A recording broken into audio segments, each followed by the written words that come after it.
morning, I'm Larry Steinhouse, and welcome to Money Chat Now. Money Chat Now is a politically charged stock market pre-show giving you the politics of the day and the biggest moves in the stock market. It is presented with comedic common sense and just the right amount of sarcasm by an expert in financial literacy, and hey, that's me, Larry Steinhouse. Today is Tuesday, August 23rd, and I want to welcome you to the show. Hey, we are live on Facebook, Twitter, LinkedIn, and YouTube, and you can also find repeats of this show on Rumble and Spotify. Please search Money Chat Now and Larry Steinhouse, and then you can follow me there as well. By the way, if you'd like to connect to me, if you want to make an appointment with me, if you want to reach out to me, if you want to send me a text message, you can go to contactlarry.com. That's contactlarry.com, and there you will find my social media connections, my email, and my text message information. That's contactlarry.com. Hey, just a reminder online, if you're watching online, don't forget to hit the like button, don't forget to hit the share button, and don't forget to subscribe to the YouTube channel, and of course, like the Money Chat Now page on Facebook. You can also find Money Chat Now and the Larry Steinhouse Show on Spotify, so please go there and subscribe as well. And you can comment, of course, live during the show on YouTube and Facebook, LinkedIn, and Twitter. And please say hi so I know you're watching. A couple of people saying hi already. We got Charles, we got Mike, we got my lovely wife, Linda, and we got Tommy. We haven't seen you in a couple of days. I'm so glad you're back. All right, by the way, if you're commenting from a group and it's not the Money Chat Now fan page, your name may not show up on my dashboard, so please go to the Money Chat Now page, like it, and comment there so I can recognize you as well. And we have James checking in from YouTube. Thanks, James. All right, on today's show, we're going to be talking about, of course, yesterday's big drop. We're going to be talking about trumping the FBI, Trump and FBI. We're going to be talking about Musk and Twitter and, of course, student loan debate. And I want to let you know, once again, that Money Chat Now is brought to you by Investor Schooling. And you can attend a complimentary class this Thursday by going to investorschooling.com, and there you will learn about real estate investing and stock options trading from those who dare to do it every day. In fact, if you are new to the school and you want to join up, or if you want to just either become just even go to a free class on Thursday, I'm going to be discussing stock options, so you might actually like it. I also have a question for you. Do you know somebody who would really enjoy the show, maybe for the great market advice or maybe the comedic parodies? Please share the show by them by clicking the share button and share it directly on their page. Hey, you can also share it in groups as well and help your friends make more money and, of course, laugh in the morning.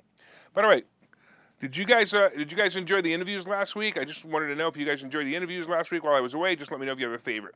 All right, let's get started. Let's see what's going on. So yesterday, of course, was ugly, and it was just as I predicted it would be. If you remember, at the end of my show yesterday, I said the Dow would be down about 700 points, and of course, it ended down about 650 points. I bet you want to know how I knew that. Well, I've been telling you all along, but let me tell you about it one more time. It all comes down to steak and tuna. The market reacts to the money manager's desire to get a bonus and take their wife, their girlfriend, or their mistress, or all three, to a steak dinner Friday night at the Capitol Grill on Broadway. The Capitol Grill is 1 block away from Wall Street. So if a money manager managing your money does well, he gets a bonus, and it's a steak dinner. If not, well, then it's a tuna fish sandwich. That's how it simply works. I'm telling you right now, steak and tuna runs the market. Yesterday was Monday, and the market was down. That's a buying opportunity, and if the market drops this morning, it'll be a better buying opportunity. By the way, it will drop this morning. I added some positions yesterday, and I hope to add more today. The news claims the market is fearful of the Fed report that will be announced on Friday. Look, why would they be afraid? We already know what's going to be said, and we already know what's going to happen here. Inflation is still too high, but we are seeing signs of it slowing. Expect an increase rate of either 50 or 75 basis points, blah, blah, blah, blah, blah. Nothing new. So it isn't the fear, it's simply the steak and tuna theory. In fact, this Friday, the market should skyrocket up. Wait for it and remind me if I'm right. So everybody write down right now that Larry says on Friday the market's going to take off. Tech stocks got beat up yesterday, as they always do, when the bond market yield increases. Of course, the yield passed the 3% again, and the NASDAQ was down yesterday a total of about 2.5%. Yikes, that's a lot. Even crypto dropped back along with the rest of the market. The VIX also climbed, but still only 23.5 points. Not bad for the crazy numbers it was in the past 2 years. Remember that the VIX is basically the fear barometer. When the number is high, then the market moves wildly fast. This range is high, but relatively lower than it was a year ago, so it's moving down slowly and should be back into the teens again soon. When it's in the teens, we're doing all right. Zoom reported their earnings after the bell yesterday, and, well, they did okay. They beat their earnings per share by about 12 cents, but they missed on their revenue projection by about 20 million in revenue. They still dropped, unfortunately, but it is what it is. They also did 1.1 billion in revenue, though. That's pretty good. The stock dropped. Like I said, it dropped about 10 points. I'm also curious to see what they'll do today when the market opens. It appears that many of the high-profile stocks drop when the report comes out, and then the next day they go up. So let's see what happens. By the way, Ford was also in the news yesterday when they announced that they will be cutting 3,000 jobs from the company in an effort to save money. And by the way, this is how it begins. It's very simple. The rumors of layoffs start first, then the hiring freezes kick in, and then finally the layoffs begin. When numbers get as big as 3,000 layoffs, it becomes time to worry. The real recession is definitely coming soon, and so be prepared for it. By the way, Ford also recently raised the price of their F-150 electric truck by a whopping $8,000 to cover the cost of the battery. Both of these are signs of the economy to come. It's going to be ugly. By the way, I sure hope Powell and his friends are going to be kind and, to us peons on Friday. But we'll have to see what happens. All right, let's take a look at the market and see what today will bring. All right, right now we have the Dow is, like I said, it's up. It's barely moving. It's up 2 points. The S&P is up 2 points. The Nasdaq is up about 13 points. And I'm like I said before, I really think it's going to be a drop today. But we'll talk about that in a minute. A couple of people saying hi. I want to make sure I don't forget to say hi to. It looks like we've got Mark and we got Ken. We got Robin. We got Robin talking about covered calls. We got Tom. We got Joe. We got Glenn. We got Carl. Tuna fish gives me hives only. Oh, that's pretty funny. That's actually pretty funny. We got Seth, my brother Seth. Thank you, Seth. And then we got Jose coming in from YouTube saying top of the morning. And, of course, we got Bill saying greetings. Thanks, guys. I always appreciate you guys watching. All right, let's talk about, let's talk about what's going on with Trump and the FBI. So it was almost a month ago since Trump had his home invaded by the FBI. They seized documents that were supposedly classified, and they say they should not have been stored by Trump in his home. Everyone disagrees with something in this case. Most of you watching agree that the raid was totally unnecessary, and Trump would have given them all the documents they wanted without the embarrassment of a raid. This action was pretty clearly a political move to harm Trump's possible return to the presidency and make sure he can't continue to drain the swamp.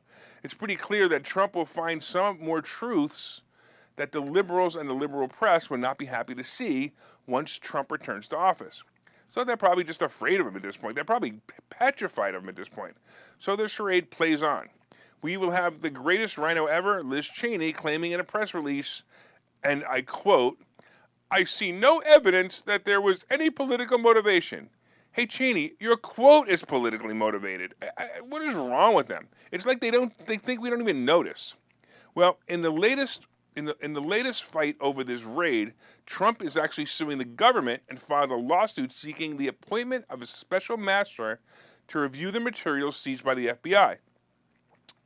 He also asked that the investigators immediately stop reviewing the documents while this lawsuit is being played out.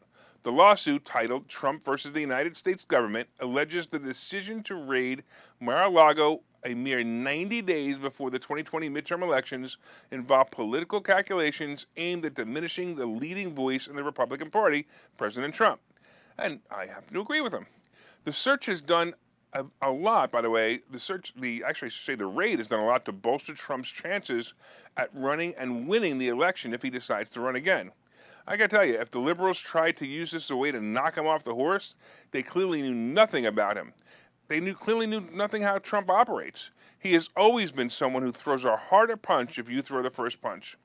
While Trump seeks to have the information reviewed by a special team, he and most of the country are waiting to see the real reason for this raid. It clearly has nothing to do with the classified material, unless classified material can implicate other politicians for crimes and actions that are anti-American.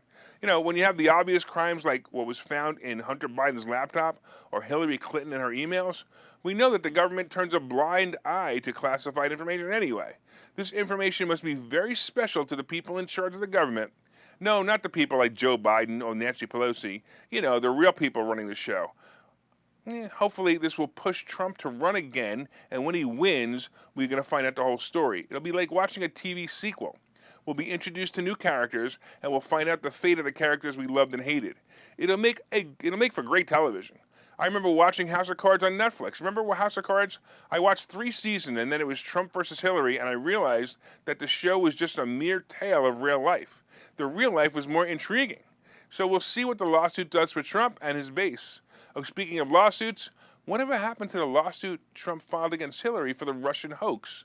You know, when she accused him of using Russia to get him elected, when it really turned out that she planted evidence to make that story work? I wonder if any of this has anything to do with the real reason that, quote, classified materials were taken from Trump's home. Oh, and I wonder if Trump copies any of this information. Would you have copied this information? I think I would have. I think we're going to see this information appear in several different sources in the future and in future sequels of the Trump story. All right, guys, let's take a break here. I'll be looking forward to talking to you in about a minute. Okay, so you thought about buying and selling real estate. You've thought about investing in the stock market, but don't know where to start. Well, what if you could find a place to unlock strategies to master both real estate and the stock market, all without the headache?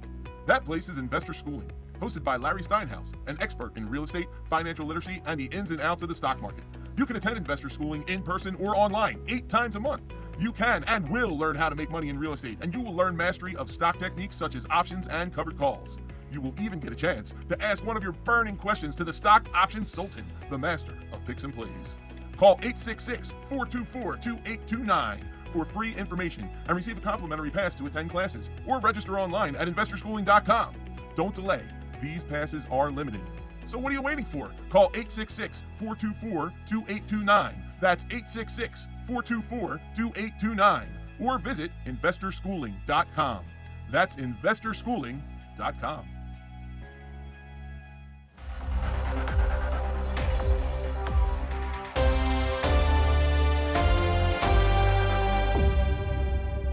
All right, welcome back to Money Chat Now. I'm your host, Larry Steinhouse. And of course, if you'd like more information on Investor Schooling, you can go to investorschooling.com or call 866-424-2829. That's 866-424-2829. Hey, I want to welcome you back to the show. We are live on Facebook, on Twitter, on LinkedIn, and YouTube. And you can also find repeats of this show on Rumble and Spotify. Please search Money Chat Now and Larry Steinhouse on Spotify. Like and subscribe there. And of course, if you'd like to connect with me, you can go to contactlarry.com.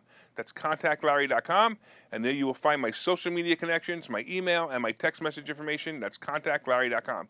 Hey, by the way, I want to remind you guys that we're having an amazing event, one-day event on September 17th. It's an all-day event featuring some of the most brilliant minds in business, including Hannah Kessler, the single millionaire chick, Chris Noggle, the money multiplier, Bill Walsh, the rainmaker, and of course myself, Larry Steinhouse, the host of Money Chat Now and the CEO of Investor Schooling. I'm telling you, it's an in-person event and you want to be there. Seats are selling fast, so get yours now at 4mmw.com. That's 4mmw.com. Make sure you get your seat, number 4mmw.com. All right, so far, of course, we've been discussing the recap, and yesterday was a dismal day. We've been talking about Trump and the FBI, and I'm telling you, they made a mistake.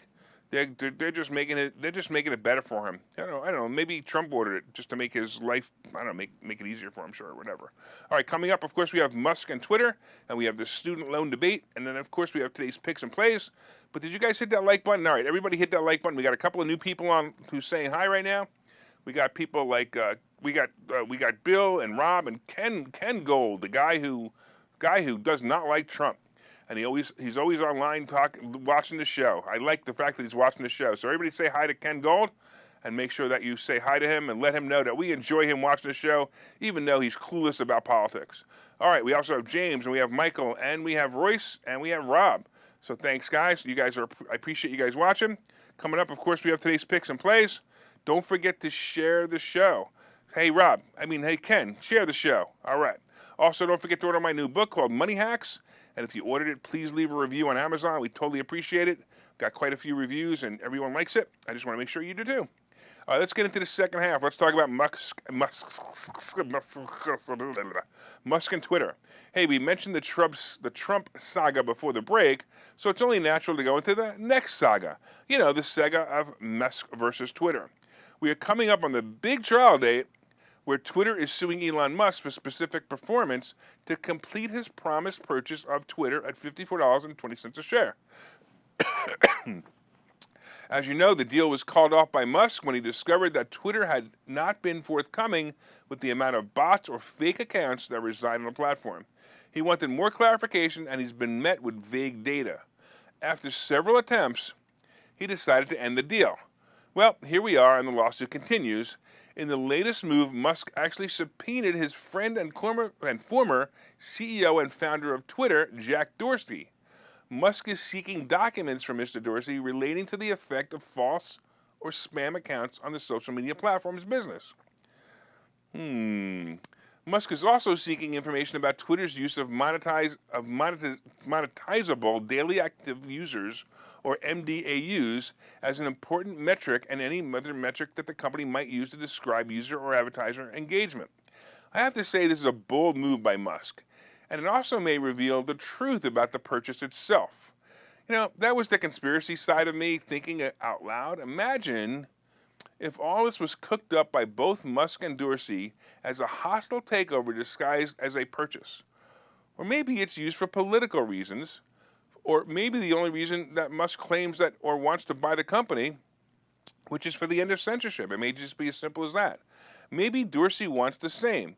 In a tweet by Dorsey on April 25th, he stated his admiration and gave the blessing on the deal with Musk by stating, "Elon is the singular solution I trust. I trust his mission to extend the light of consciousness." Those are pretty powerful words. It appears we have more of the makings of another good sequel here. The Twitter story sequel will be almost as exciting as the Trump presidency sequel. Twitter says that Musk decided he wanted to back out of the deal because Musk can't finance the deal. Musk says that the information on the bots says the company isn't worth what he offered. It does sound like a typical renegotiation of a deal. You know, I've been through these before, with real estate deals.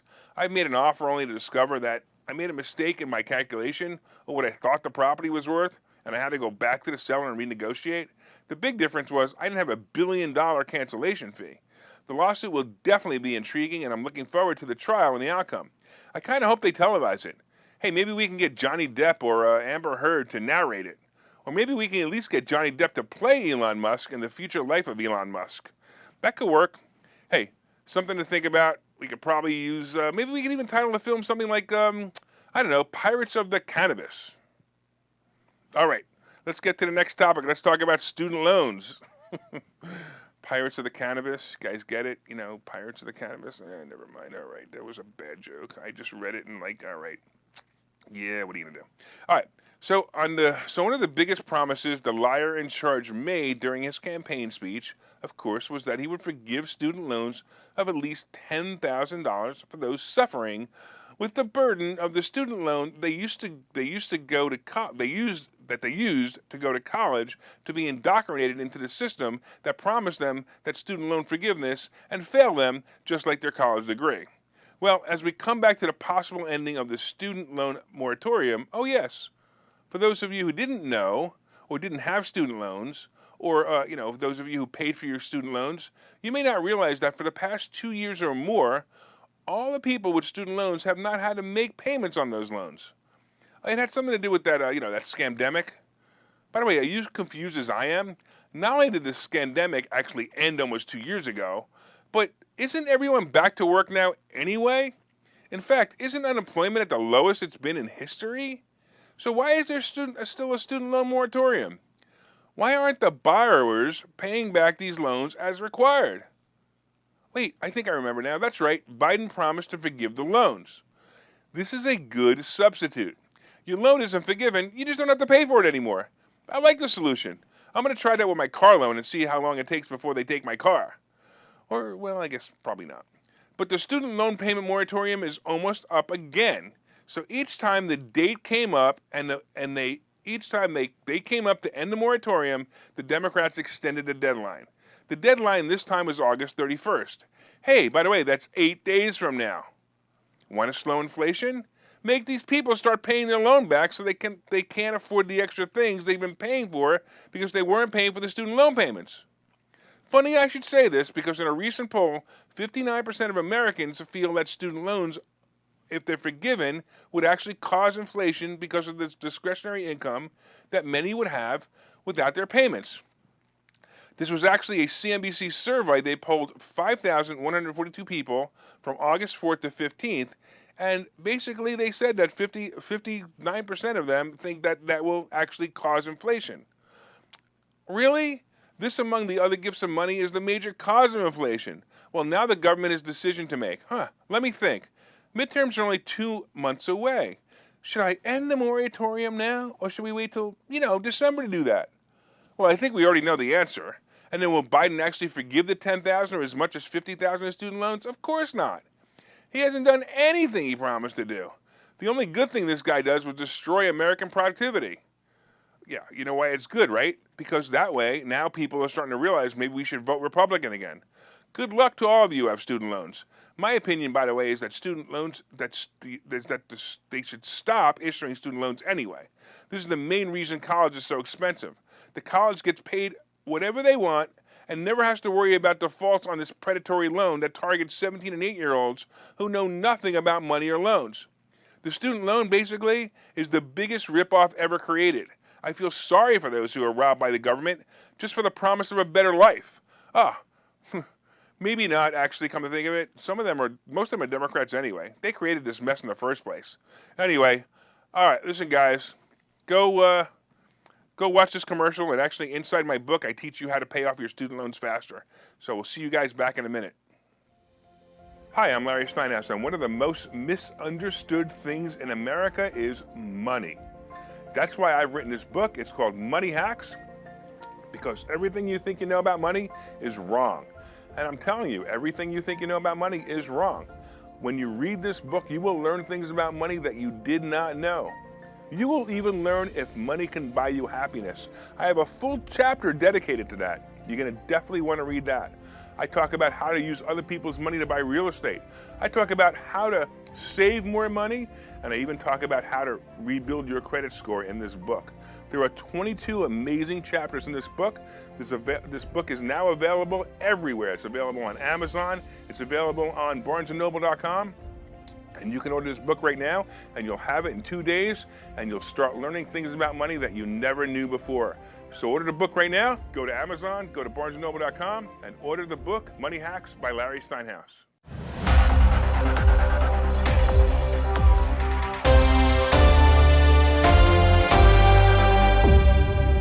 All right, welcome back to Money Chat Now. I'm your host, Larry Steinhouse.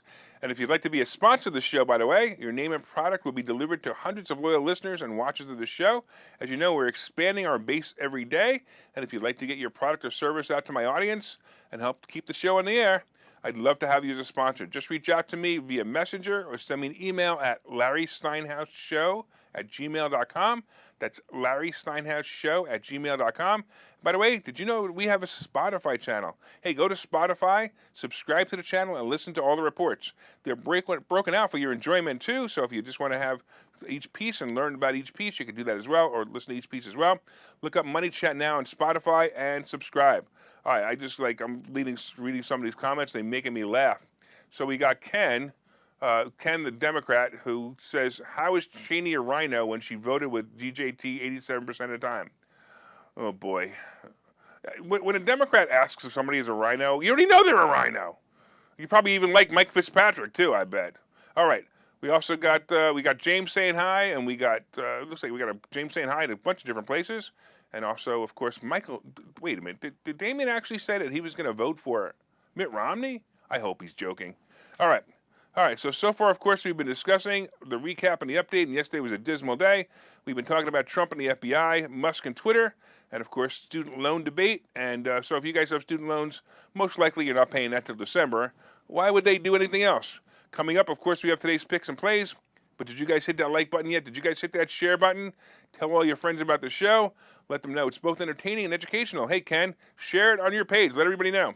Please share it. Please share it. Please share it. By the way, let's get into what happened yesterday or today or what's going on today. As I predicted yesterday, it played out exactly the way I said. By the way, just as a warning, we're not out of the woods yet. It's just the beginning. Earnings season is over, and now the market will start to decline. The next 45 days will probably bring the Dow down to about 30,000 and the S&P down to about probably below 3,900. I'm going to tell you there's opportunity here if you pay attention to it. Puts or shorts will be the play, and buying up stocks at good prices will also be the play. I'd actually like to see Meta below 160 as a buy, and look for your favorite stocks to drop. Scoop them up when they do. All right, let's take a look at the futures and let's talk about what's going on. All right, we got people yelling online. They don't know how to turn their cap locks off. It's hard to read. All right, so right now we have the Dow. It looks like the Dow is up 37 points. We have the S&P up 7, and we have the Nasdaq up 31. So here's my prediction, because you guys like it. I think that we're going to start off slow today. We'll probably be in the negative. We'll probably be in the negative about 100 to 200 points today in the beginning, and we'll probably close positive about 100 to 200 points. These are just predictions. I'm often right, but I'm not always right. So just keep a note on that. As a matter of fact, if you guys want to track my predictions, let me know. So like I said, I think we're going to open up down today. Probably by about 10:30, we'll be down about 200 points. And then by about 3 o'clock, 4 o'clock today, we'll be up about 200 points. All right, let's get back into crypto. What's going on there? Crypto is kind of notching up. And Bitcoin's around 21,500. And Ethereum is about 1,600. Gold and silver. So the precious metals are kind of disappointing. I'm still disappointed in this. This one is a surprise to me. Usually people run to silver and gold when the economy is starting to tank. Now, at the moment, the economy doesn't look that bad, so maybe that's what's happening. But still, 19 an ounce and gold below 1,800, I'm surprised. But these are long-term plays, so if you're buying them, buy them now. Put them in a safe, hold on to them, and do what you need to do. A lot of people ask me about holding gold and silver in IRAs. You can do that if you'd like. I prefer to keep the actual precious metal. I think the precious metal is important in case something bad happens. You have something to trade. All right, Treasury bond is moving up, and it's just over 3%. The average mortgage rate for a 30-year mortgage is still about 5%. Listen, guys, it's a good rate. Take advantage of it while you can. Oil is about $91 a barrel, and the average gas price continues to drop and is now $3.89 a gallon. Let's go, Brandon. Hey, everybody thank Joe Biden for only keeping gas prices up about $1.50 more than they were when he took over, instead of, $3 over where they were. So thank you, Joe. Really appreciate that. Hey, I want to thank everybody for watching Money Chat Now. Of course, as you know, we're live every morning on 7:30 on Facebook, Twitter, LinkedIn, and YouTube. And you also should know that you can find repeats of the show on Rumble and Spotify. And also, as you know, once again, sometimes I have some of the assets and some of the options discussed in this show, and these opinions are mine. My name is Larry Steinhouse. I am the host of Money Chat Now. I am the CEO of Investor Schooling. And remember, you can contact me directly at contactlarry.com. All right. Make it a profitable day. I just read Jose's comment. It's hysterical. As I was saying goodbye, I read his comment. You guys can't see it. You got to go to YouTube to see it. Anyway, have a profitable day.